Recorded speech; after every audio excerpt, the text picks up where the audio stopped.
This is Curl Up with a Cattail, and I'm Gwen Cooper, the New York Times bestselling author of numerous cat-centric titles, including Homer's Odyssey, A Fearless Feline Tale, or How I Learned About Love and Life with a Blind Wonder Cat, Spray Anything, More True Tales of Homer and the Gang, and The Book of Possum, Head Bonks, Raspy Tongues, and 101 Reasons Why Cats Make Us So happy. We're here to celebrate all things feline and to tell inspirational cat tales. Let's get started. Hello, and welcome to another all-new episode of Curl Up with a Cattail with Gwen Cooper. I am, of course, Gwen Cooper, your host, and delighted as always to be here with you today. Later on in today's episode, we're going to be speaking with Dean Nicholson, the human half of Nala and Dean, that world-famous duo who've been traveling the world on Dean's bicycle, and just so excited that they have made time in their busy schedule to be here with us. And it occurs to me, and I think this is correct, so this is still a fairly young podcast. I think Dean might be the first male guest, the first male interview subject that we have had on Curl Up with a Cattail. So that's kind of exciting. We're going to hear from a genuine, bona fide, red-blooded cat dude today. And actually, our next interview is also going to be with a man, one of my favorite cat writers. And I'm going to leave you in a little bit of suspense, but we're on kind of a streak here, I guess. We're going to have two men back to back, and that's kind of exciting. We'll get to hear the male perspective. Always good to get some different points of view and stir things up a little bit. And don't forget, if you have any questions or comments for me or for someone who we're interviewing on a future episode of this show, or if you'd like more information about some of the New York Times bestselling books that I have written about cats, head on over to my website, gwencooper.com. That's GwenCooper.com. And you will find a page dedicated to this podcast where you can leave comments and questions that I will respond to personally. You will also find my contact form. So if you want to send me an email, you can do so there. And I don't know how many of you who are listening to this actually know this, but if you go to my website, you can get a free copy of a new book about Homer the Blind Wonder Cat. And that is legit. That is 100% true. So head on over to GwenCooper.com and claim your free book today.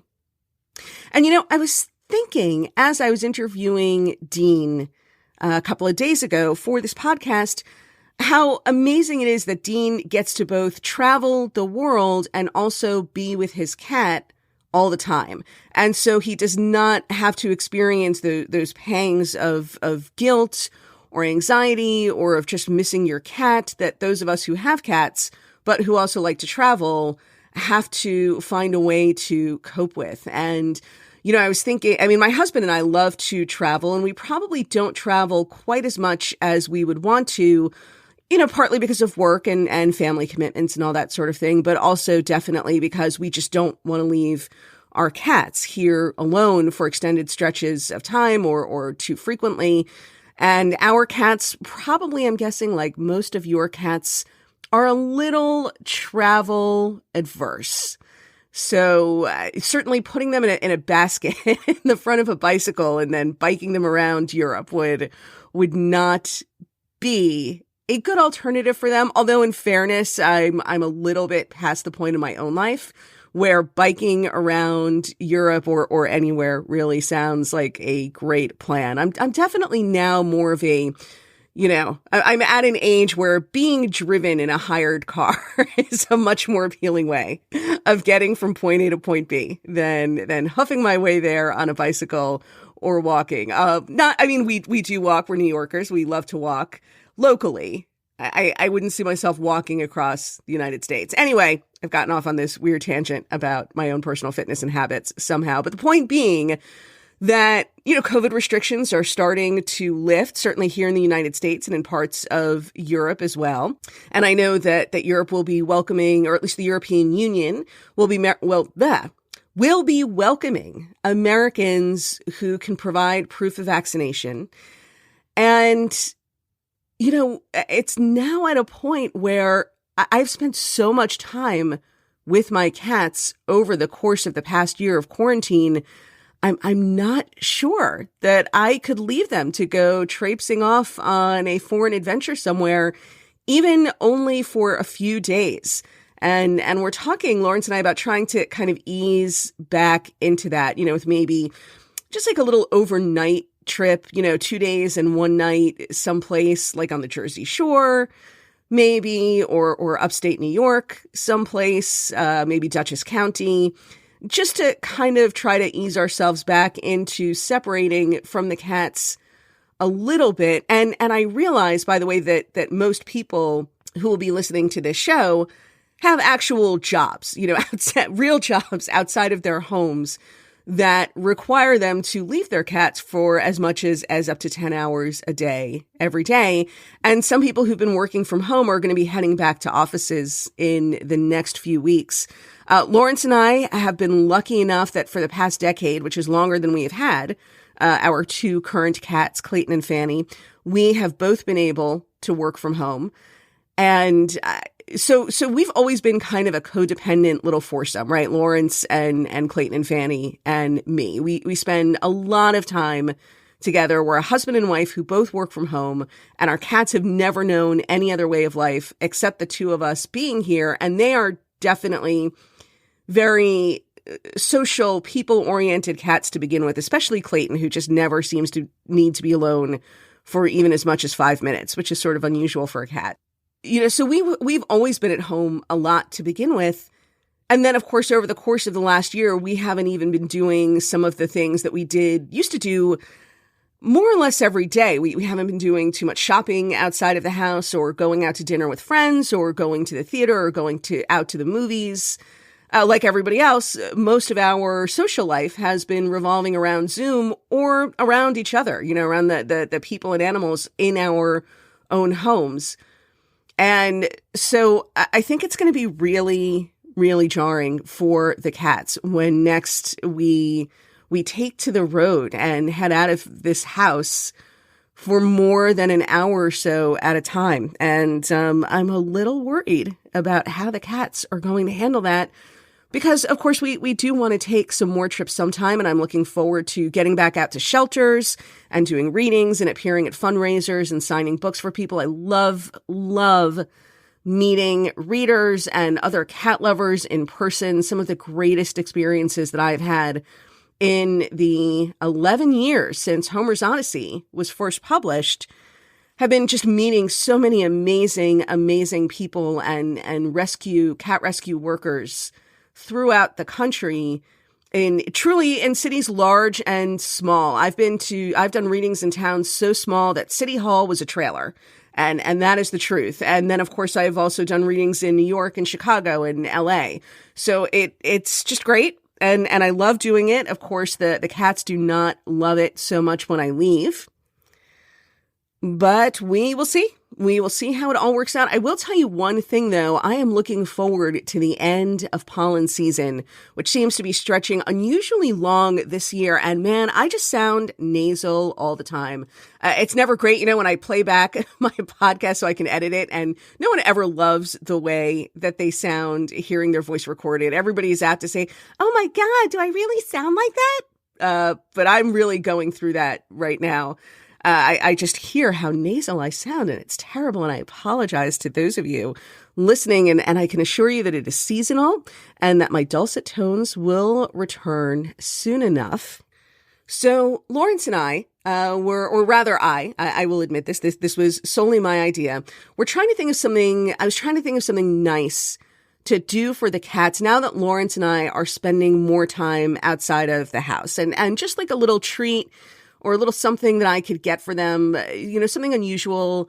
And it was tough to come up with something at first because we have plenty of cat trees and cat furniture and cat scratchers and all that kind of cat paradise stuff. We have a lovely sunroom that is dedicated pretty much exclusively to the cats. They have tons of toys. My cats are very spoiled. I know this is going to shock some of you who are listening, but my cats are actually a little bit on the spoiled side. So I decided to get them a cat fountain because it's always a good idea, number one, to engage your cats and get them to drink a little bit more water. Most cats could do with a little bit more hydration. And if your cats have dry food in their diet, or if their diet is all dry food, then they almost certainly need more hydration than what they're getting, even just by drinking water out of the bowl. Cats tend not to drink as much or as thirstily as dogs, for example, because they get most of their moisture in the wild from the animals that they hunt. And so in a domestic setting, they don't have that instinct to just sit down and drink as much water. Also, cats tend to prefer running water to still water, and this is where the cat fountain comes in. And we used to have a cat fountain more than a decade ago for my cat Vashti, especially when she developed chronic renal failure. And she just used to love to have constant access to running water. She was always making Lawrence and me turn on the bathroom, like the shower faucet for her.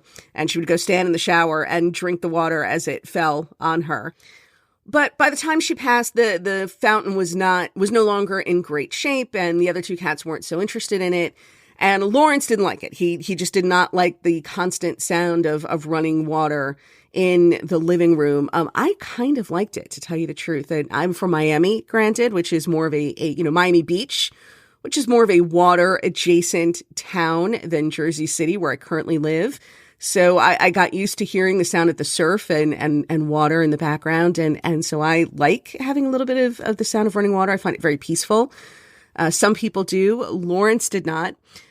But, Fanny gets so excited every time I turn on the kitchen faucet, and she jumps up onto the counter and she puts her little nose, not actually in the stream, but very, very close to it. And so I figured, all right, Fanny, if nobody else, would be excited about the idea of a cat fountain. And Clayton probably would be too, because he likes drowning his toys in the water bowl. He's one of those cats.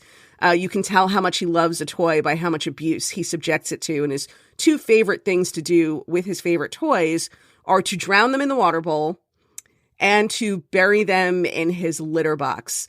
And he has this one toy that a reader has sent him years ago. It's called Rosie the Rat. And it's like a little fake rat made out of real fur, which would not have been my first choice in a toy, but the cats, they love it so much. It's literally their favorite toy. And so I don't have the heart to take it away from them. And of course, Clayton's is practically just a scrap at this point because he subjected it to so much abuse.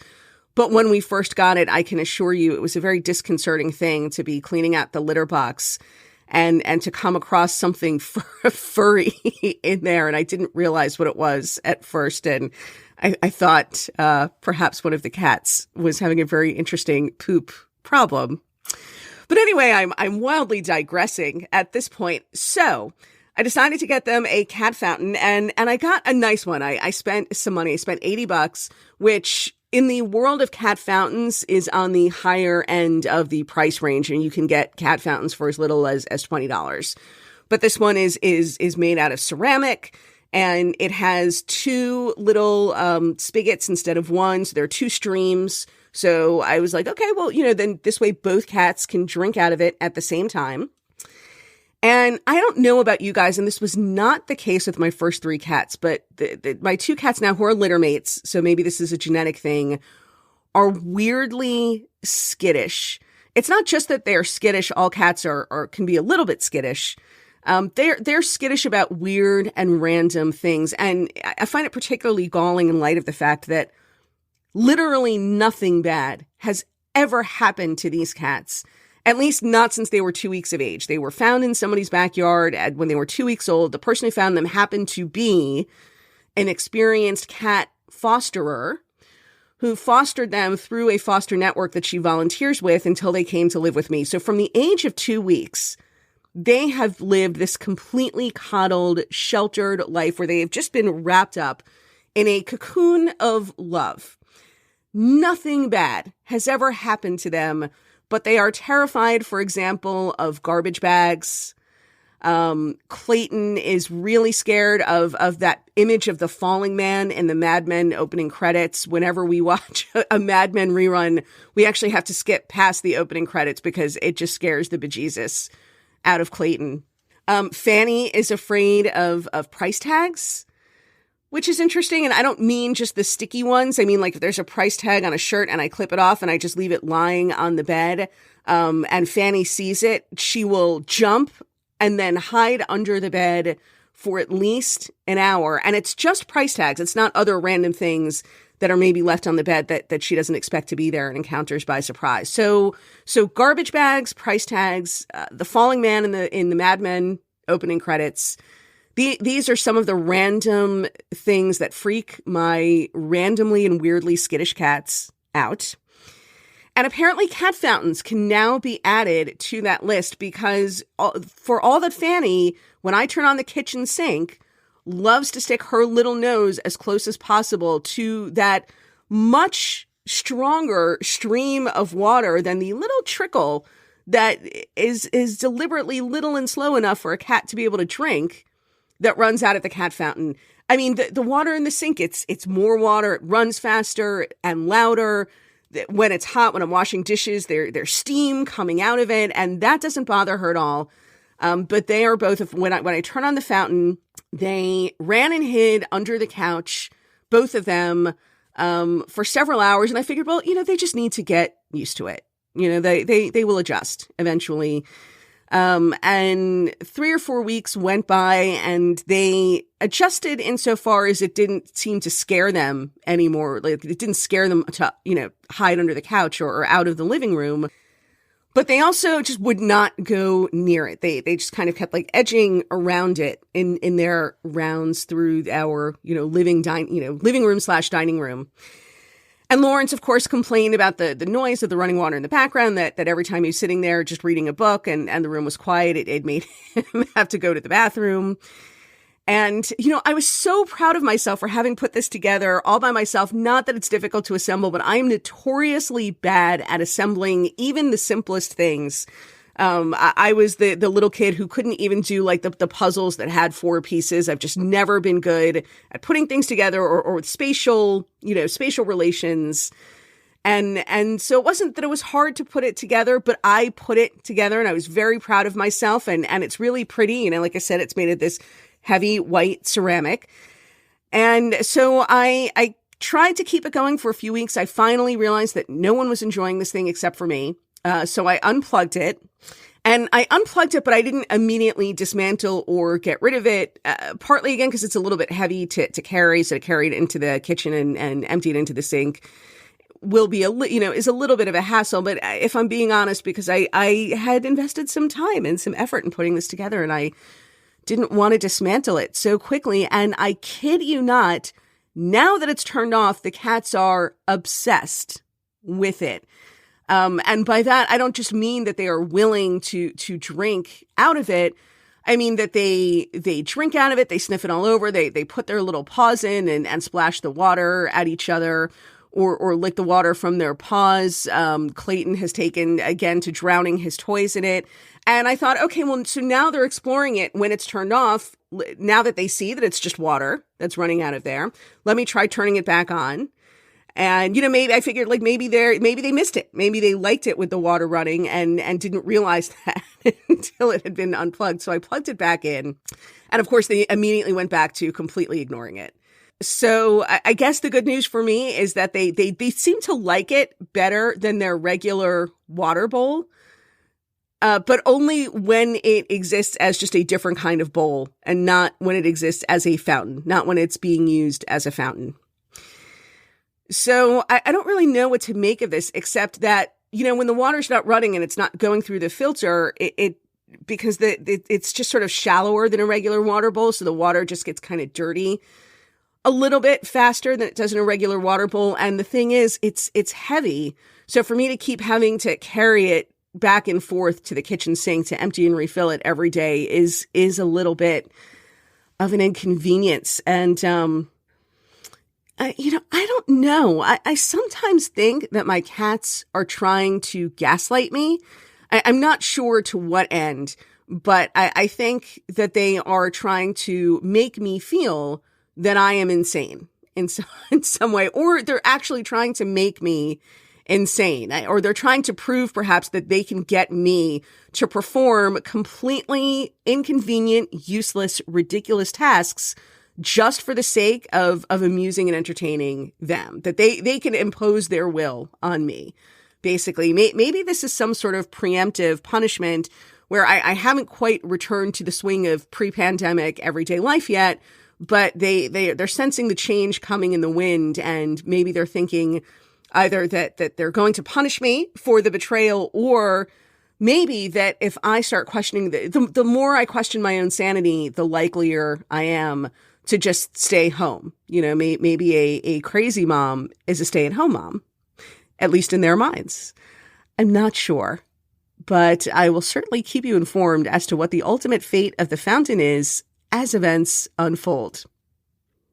And while we're waiting to see how that plays out, I will encourage you to get comfortable, settle in, stick around, because we're going to be back in just a few moments with Dean Nicholson. So please stay tuned for more Curl Up with a Cattail.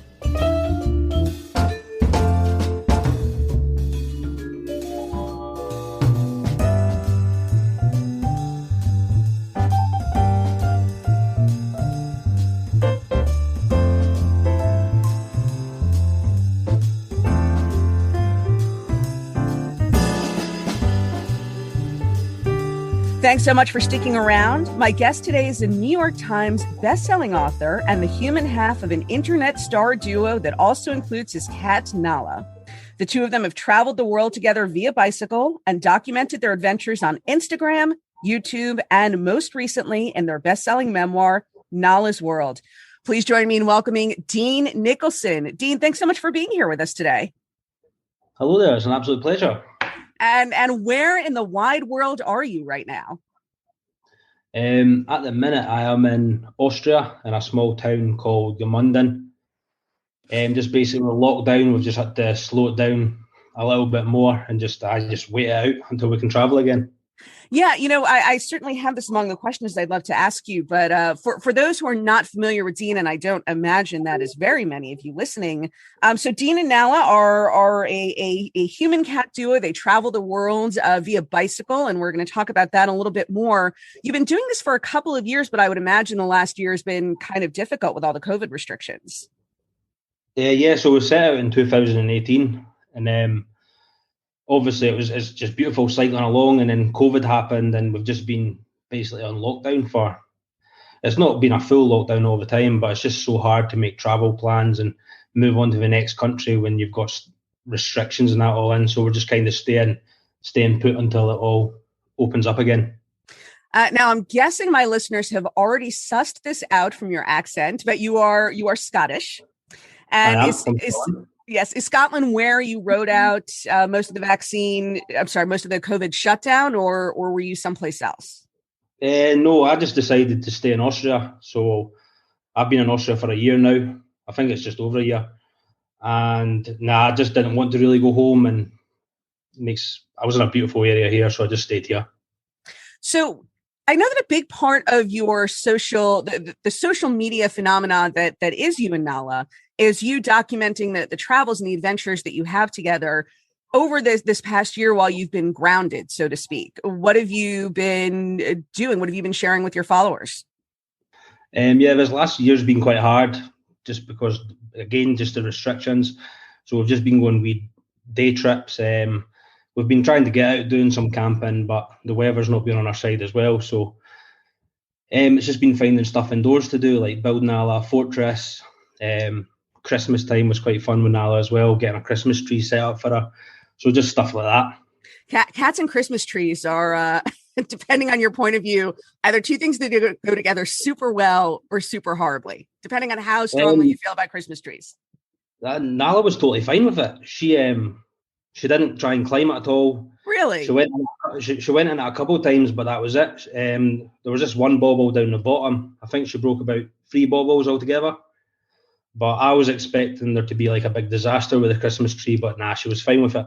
Well, maybe Nala could come over to somewhere in your travels. Maybe Nala could stop by and give some sort of lessons to my cats on how to behave themselves around Christmas Oh, trees. your cats wreck the trees. We don't even try it anymore because it just always is a disaster. But I want to go back to the beginning a little bit and talk about you and Nala. Give us a little background. How did the two of you first cross paths? So I was cycling through Bosnia at the time, and I was just about to go into a new country, Montenegro. So I woke up nice and early. I think I set out on the bike about 7:30. The sun was just coming up, and to get into the country, I was cycling up this big steep hill. So I was going pretty slow, and then I just had this little cat meowing from behind me, just trying to get my attention. Luckily, I seen her at the side of my eye, so I pulled the bike over, and I went over onto the side of the road, and she just came straight over to me, and straight away it was just a bond made, and that's how I found her. And when did you know that she was going to be a permanent part of your life? Was it immediate, or did the two of you have to kind of grow on each other? It was kind of immediate. So I got her on the bike, and my plan was to just head down to the vet to see if she had a microchip in her, to see if she belonged to anybody. But this part of the world, there's stray animals everywhere, cats, sure, dogs, but they're all mostly older dogs and cats. So I got her on the bike, on the front of the bike, and then she started trying to climb out my basket. And I thought, well, if she wants away, you can't force a cat to stay on a bike, let alone stay with me. And she climbed up my arm onto my shoulder, and then just fell asleep. And it was just that minute, that's when my heart melted, and I thought, well, if you're happy sitting there while I cycle, I don't see why I can't do this. So yeah, got her to the vet, checked she didn't belong to anybody, and then decided to take her with me. You know, a running theme on this show is that our cats tend to choose us at least as much as we choose them. And I'm guessing that you feel that Nala chose you as much as you chose her. Yeah, definitely. She definitely chose me. I also think, well, she was just wanting someone to love her. So I do feel if someone else did stop and give her attention, she would have went with her. But I was just the lucky person to be passing that day. You know, so you were obviously out. Your plan was to bicycle around the world, or I guess as much of it as you realistically could. As anyone who's traveled internationally or even domestically knows, that there are a lot of complications in traveling with a cat.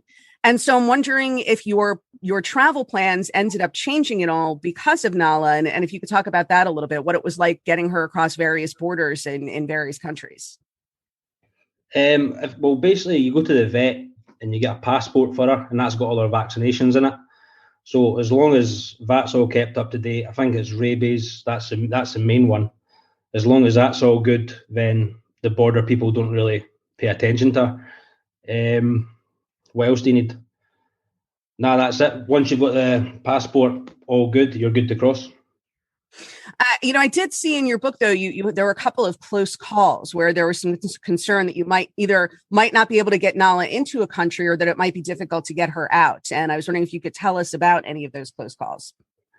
When I first got her as well, actually, you've got to get the rabies vaccination, and I had to keep traveling at the same time. I think I was in, where was it? Montenegro, and I said, well, I've got to be in Albania next. I can't wait too long, and I think you've got to wait 3 months.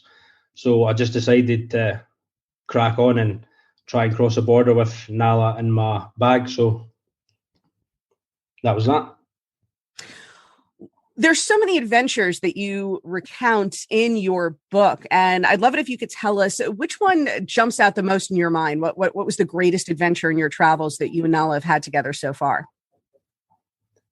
There's so many. I loved it the first time we went out on a kayak. I didn't expect. I thought cats were petrified of water. That's a fairly safe assumption, actually.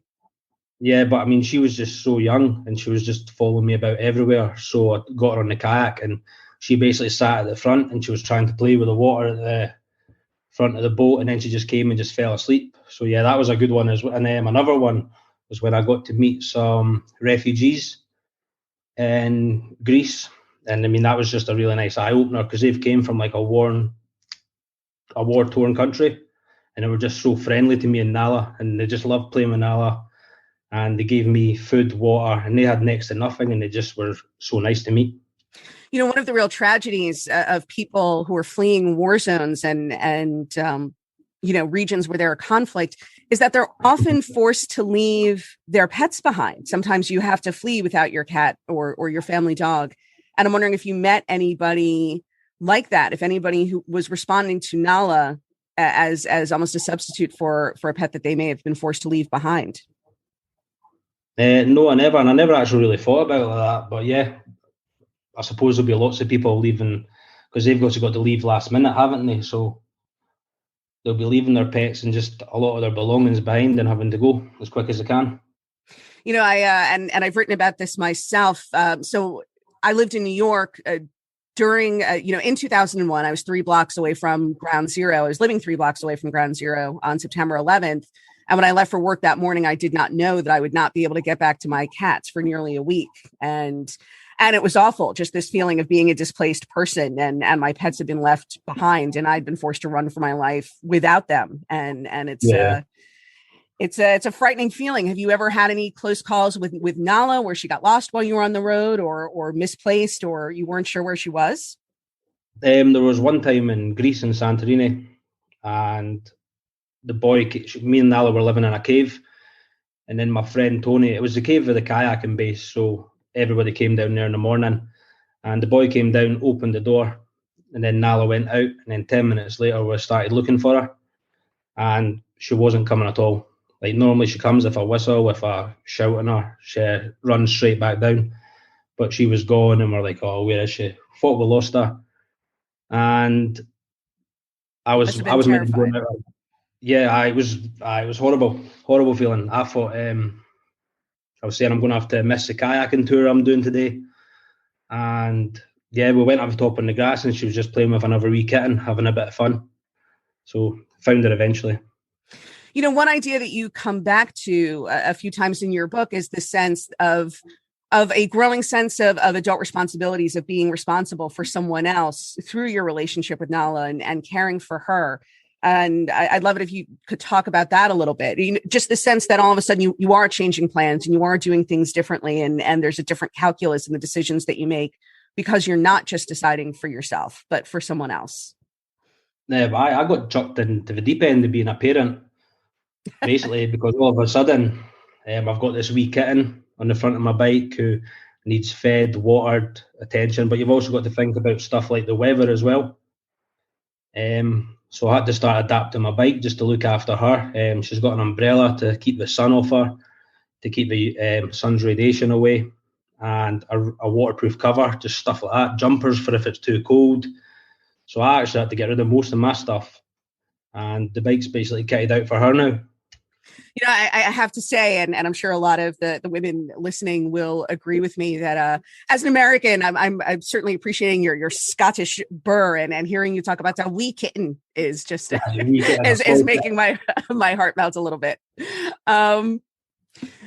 So I think a lot of people listening are probably thinking that their own cats would never, under any circumstances, be as adventurous as it seems like Nala is, just riding in the basket in the front of your bicycle or on the front of the top of your kayak and traveling to all these different places. Cats are notorious for hating change, and it seems like Nala really thrives on it.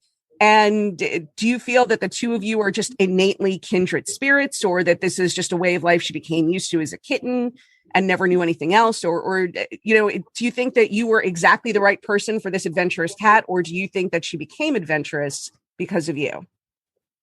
I think she became adventurous. I also give her a lot of time as well. So if we are doing something new, I don't just chuck her straight into it. We just take our time to do new stuff as well, if that makes sense. No, definitely. And it's also just very much reading our body language as well. So, yeah, so reading our body language as well. And if she's happy, then I continue doing stuff. And if she doesn't like stuff, then I just take a step back and let her do stuff at her own pace. So, yeah, I think I've played a big part in making her the confident cat that she is. So, I know that you started posting about the adventures that you and Nala have together on YouTube and Instagram, and I'm assuming it was always your plan to document your trip on YouTube and Instagram. And so at what point did you realize that Nala was becoming the main attraction, or was she always? Did you start posting so that you could post Nala? No, so it was me and my friend who started this journey, and we basically got Instagram just to document it. And we just kept and I post every day just so you can look back over when you finish the tour, you would have something to remember each day by. But it really kicked off with Nala. Basically, as soon as I found her, people were loving the story. They were loving the cat, obviously sitting on your shoulder, cycling along. And then when we went viral as well, and that's when it really kicked off, and it just went crazy. 120,000 in 6 hours or something. And I had no idea what to do with all that, like, to start off with. My husband likes to say that the internet was invented for porn and cats. Porn and cats, aye. Not necessarily the two of those things together, but that those are eternally the two most popular things. You're in the better business of the two, by the way. Aye, definitely. I don't know how it would go around the world just doing porn, so I'm quite happy with that. It would be a very different kind of Instagram account, that's for sure. It would. I might get into that one day. Who knows? You know, my listeners aren't going to be able to see this because I'm not recording video, but I can actually see you right now. And it looks like you're blushing a little bit. So I will spare you and change the subject. So what do you think it is about your Instagram feed? I mean, do you think it's just seeing a picture of a cat in exotic locations, or do you think there is something more that has captured the imagination of so many of the people who follow you online? No, I think people just love seeing the storyline and how mine and Nala's, I don't know how to describe it, just how we continue to grow with each other. And I mean, people love seeing the world and how nice it is out there. So I think it's all to do with that as well. You come back frequently in your book to this idea that wherever you go now, you encounter friends, or it's like encountering friends, because you find so many people who have been following you and Nala online. And in fact, there have even been a couple of instances where you've been a little bit stranded and people have known where you were and been able to help you out and come to your aid because they've been following you online. And I was hoping you could talk about that a little bit. Yeah, I mean, people actually turn up. You can be cycling along a road and then people can just pull up in front of you and stop and invite you to their house for dinner. Another time it happened was we were camping in the woods, and I always try and keep my place where I'm staying pretty quiet just so I don't get disturbed in the middle of the night. And then first thing in this morning, the lady was just standing over us with a cup of coffee. But from the picture we put up on social media, I felt like nobody would know where it was. It was just in the middle of this forest, and she just knew where it was by these trees, and she came and found us and took us back to her house. And yeah, she looked after me for a few days, so it was quite good. Did you ever have any not so pleasant encounters with people who've been following you guys online, or has it all been pretty much positive? I had one after the book was released. I woke up one morning, Nala woke me up actually, and the sun was just coming up, and then there was a boy outside at my bike. He was a homeless man, you could tell just by looking at him, and he was just basically trying to rob stuff off my bike. Ooh. But when I put my head outside the tent, he had a knife. He obviously got a biggest fright is what I did, and he had a knife pointed at me. So yeah, that's really one of the only horrible situations we've been in. Have you been in any other dangerous situations where you were afraid that something might happen to Nala, if not to yourself?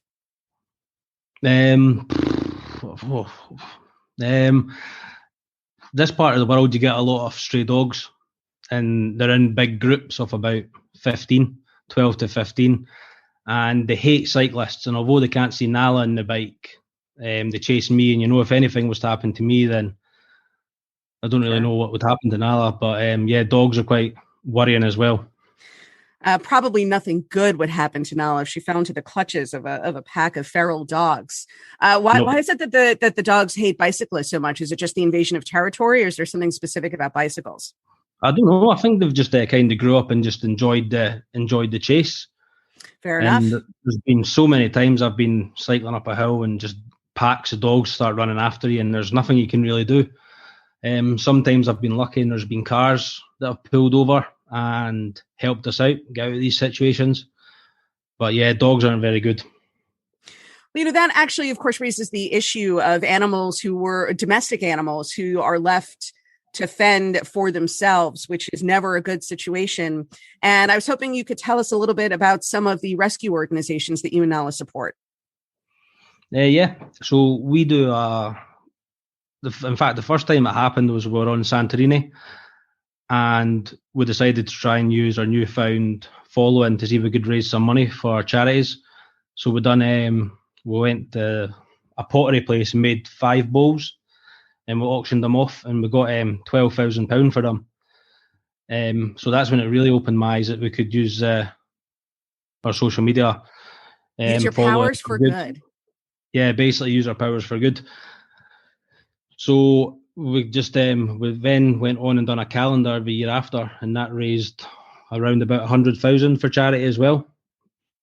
And we just basically choose charities around the world who are needing help, whether it's be for vet bills or for buying food or for paying rent. We just look out for ones that aren't really big, if that makes sense. Sure. Grassroots, you like to look for smaller organizations. Yeah, smaller organizations who aren't funded by the government and stuff like that. So we try and help people out. And do you learn about these organizations through your own research, or do your followers bring them to your attention, or is it some combination of those two things? Just a combination of both. I mean, I didn't realize how many organizations out there was, but there's thousands. So when you try and look for them, and you've always got to try and find the right one, because you don't know, some people could be trying to use charities to make money out there. So it's always quite okay to try and find the right ones. But yeah, we ask our followers as well to get in touch and help people out. You probably have, if you're dealing with those, and I love supporting, by the way, those small, I call them the mom and pop shops of rescue organizations, the real grassroots, volunteer run, kind of on, like shoestring and spit, basically, is what's holding them together. And I would imagine that you probably have a lot of followers who volunteer with these organizations and are happy to tell you about the work that they do with them. Yeah, and that's also where I want my channel to go in the future as well. Since I've got the following, I would like to be able to travel around and use YouTube and raise money for them. So I'll just go from charity to charity, visiting people and just raising awareness, helping them out for maybe a week or two, and then moving on to the next one. That sounds like it would be like a great TV series, like an animal rescue version of the Lone Ranger or something like that. Yeah, I just sang like that basically, and just I think that would be a brilliant thing to do. Like every time you leave, you can say somewhere else, wherever a cat cries out for justice, that's where I will go. That's it, and Nala would love it as well, as long as Nala's safe and happy. So as long as she's good, I'll keep traveling with her. Have you ever thought of adding a companion for Nala to your family? Have you ever thought of adopting another cat? No, it would be impossible. I mean, I can't cycle with 2 cats on my shoulder. And Nala's quite fussy as well. She doesn't actually like cats that much. Really? She's okay with them. Yeah, she's okay with them. But when we got 2 kittens in Santorini, the lady at the rescue asked if we could look after them for a wee while until she got rid of some more. So then she could fit them into a shelter. So we had them for a week, and Nala just did not like them at all. She probably doesn't like sharing your attention, I would think. She's used to she grew to like them after the end of the week. But at the start, she wouldn't even come near me. She was hissing at me because of the smell. So no other cat for me. In fairness, I would say that that's a pretty typical reaction of any cat who will eventually, get to learn to enjoy, or at least to tolerate the other cat. It's pretty typical for cats initially to have that resistance. But I do understand that logistically, it would be very difficult for you to do what you do with another cat in tow. Too much paperwork as well involved with 2 cats. But she likes dogs though, so who knows? We'll hopefully get a dog to follow us one day. That would certainly be an addition to the adventures, and probably pretty photogenic as well. I'm wondering what you see as the next horizon for you and Nala, for your social media, perhaps are you considering another book? I'm trying to push ahead with children's books at the minute.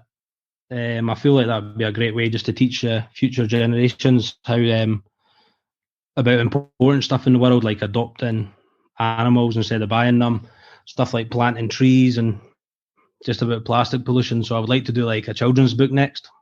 And the That's what importance I'd of like to do. travel also, I really am. I'm one of those people who believes that the more you travel and the more you encounter other cultures and people who are different from you, the harder it is to just resist people because they're different than you.